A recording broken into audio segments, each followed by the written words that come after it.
நெய் சப்பாத்தி, புல்கா சப்பாத்தி. இது வந்துட்டு என்னென்னா பாசி பருப்பு, வாழைப்பூவு,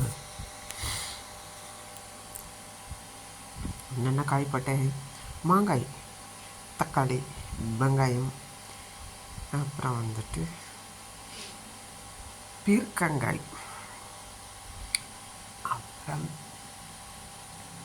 வாழைத்தண்டு, வாழைப்பூ, பீர்க்கங்காய், தக்காளி, பாசிப்பருப்பு எல்லாத்தையும் ஒன்றா போட்டு அதுக்குள்ளார பூண்டையும் போட்டு ஜீரகம் போட்டு சாம்பார் தூள் போட்டு பாசிப்பருப்பு 3 ஸ்பூன் நல்லா களைஞ்சிட்டு வாழைப்பூவை தனியாக வேக வச்சு எடுத்து உள்ளே போட்டுடணும்.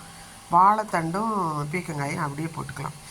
போட்டுட்டு 3 விசில்ஸ், உப்பு, பெருங்காயம் எல்லாம் போட்டு மறுபடியும் பெருங்காயம், கடுகு, கருஞ்சீரகம் எல்லாமே ஆயிலில், சீரகம் எல்லாமே ஆயிலில் தாளித்து கொட்டினது. வாங்க சாப்பிடலாம்.